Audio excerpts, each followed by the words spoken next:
नमस्ते दोस्तों, इस वीडियो में अर्जुन जी ने श्री कृष्ण जी से यह पूछा है कि मन को कैसे वश में करना है और जीवन का व्यापन किस ढंग से करना है और ब्रह्मचर्य को जीवन में कैसे लाना है।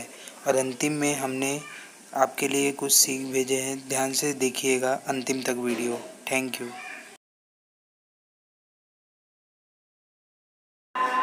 ये कहना तो बहुत आसान है कि तुम मन पर काबू पा लो, मन के स्वामी बन जाओ, परंतु यही तो सबसे दुष्कर कार्य है। हे केशव, मन तो वायु की तरह चंचल है। जिस प्रकार बहती हुई हवा पर काबू पाना असंभव है, इसी प्रकार इस चंचल मन को अपने अधीन करना अति दुष्कर काम है। हे अर्जुन, तुम्हारा यह कहना सत्य है कि मन अति चंचल है, उसे अपने वश में करना बहुत मुश्किल है।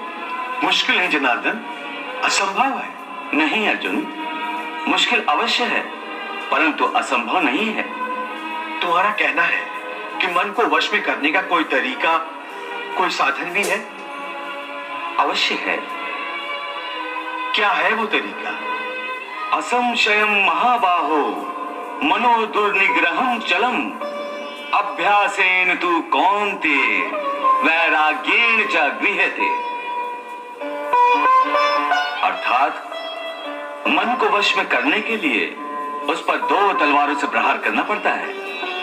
एक तलवार अभ्यास की है और दूसरी तलवार है वैराग्य की। अभ्यास और वैराग्य? हाँ, अभ्यास और वैराग्य। देखो अर्जुन, अभ्यास का अर्थ है निरंतर अभ्यास। मन को एक काम पर लगा दो, वो वहां से भागेगा, उसे पकड़ कर लाओ, वो फिर भागेगा, उसे फिर पकड़ो। ऐसा बार बार करना पड़ेगा। जैसे घोड़े का नवजात शिशु एक क्षण के लिए भी स्थिर नहीं रहता, क्षण क्षण में इधर उधर फुदकता रहता है।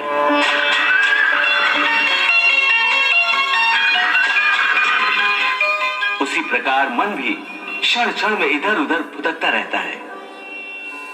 एक चंचल घोड़े की तरह मन भी बड़ा चंचल होता है, और ऐसे चंचल मन को काबू करना उतना ही कठिन है जैसे किसी मुंहजोर घोड़े को काबू करना। ऐसे घोड़े को काबू करने के लिए सवार जितना जोर लगाता है, घोड़ा उतना ही विरोध करता है और बार बार सवार को ही गिरा देता है। परंतु यदि सवार दृढ़ संकल्प हो तो अंत में वो सरकश घोड़े पर सवार हो जाता है।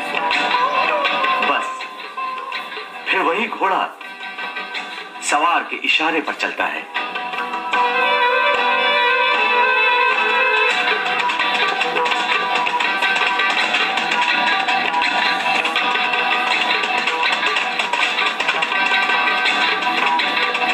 प्रकार मन को भी नियंत्रण की रस्सी में बांधकर बार बार अपने रास्ते पर लाया जाता है, तो अंत में वो अपने स्वामी का कहना मानना शुरू कर देता है। इसी को कहते हैं अभ्यास की तलवार चलाना।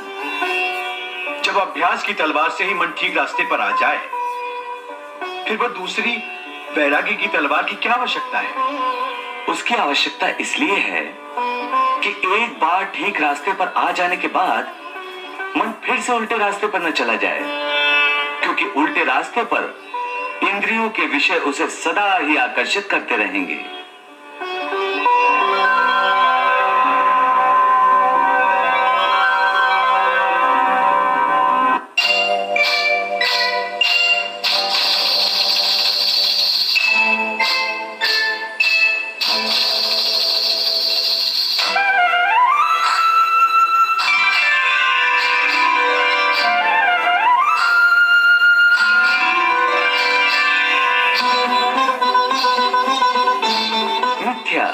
भोग, विलास और काम की तृष्णा उसे फिर अपनी ओर खींच सकती है। इसलिए मन को यह समझना जरूरी है कि वो सारे विषय भोग मिथ्या हैं, असार हैं, योग माया के द्वारा उत्पन्न होने वाले मोह का भ्रम है। मन जब इस सत्य को समझ लेगा तो उसे विषयों से मोह नहीं रहेगा, बल्कि उससे वैराग्य हो जाएगा। और यही वैराग्य की तलवार का काम है कि वो विषयों के मोह को काट के मन को सन्यासी बना देती है। प्रभु, विषयों का आभास तो मनुष्य को इंद्रियों के माध्यम से होता है और भगवान श्री कृष्ण विषयों के मोह को त्यागने को कह रहे हैं, तो क्या मनुष्य इंद्रियों का प्रयोग करना ही छोड़ दे? नहीं देवी, विषयों के मोह के त्यागने का यह अर्थ नहीं है कि मनुष्य इंद्रियों का प्रयोग करना ही छोड़ दे। परमात्मा ने ये इंद्रियां अर्थात ये नाक, ये कान, ये आंखें, ये जीभ और त्वचा प्रदान ही इसलिए किए हैं कि वो इनके द्वारा जीवन का आनंद स्वयं भी ले और प्रभु की बनाई हुई इस सृष्टि में भी चारों ओर आनंद ही आनंद बांटता रहे। प्रकृति ने सृष्टि में रंग, रूप, रस, संगीत, स्पर्श और भांति भांति के सुगंधों की रचना इसलिए की है कि प्राणी उनसे सुख पाए। इसलिए मनुष्य को चाहिए कि अपनी आंखों से सृष्टि का दर्शन करके सृष्टि में चारों ओर बिखरे हुए रंगों को देखे, फूलों को देखे, तारों को निहारे, चांद और चांदनी का आनंद ले, रंग बिरंगे पक्षियों को देखे, उनकी अद्भुत और सुरीले चहकार का रस ले, कोयल की कूक सुने, झरनों का संगीत सुने, जूही, बेला, मोगरा, कस्तूरी और सावन की पहली फुहार पर धरती से फूटने वाली सुगंध का आनंद ले। और जैसे एक माँ अपने बच्चे के कोमल गालों को छूकर, उसे चूमकर उसके कोमल स्पर्श से निहाल हो जाती है, वैसे ही भांति भांति के स्पर्शों का आनंद ले और इन सब की रचना करने वाले प्रभु की लीला के गुण गाए। परंतु इन सब विषयों को भोगते हुए विषयों का दास न बन जाए, बल्कि एक कर्म योगी की भांति एक निरासक्त होकर उन्हें भोगे।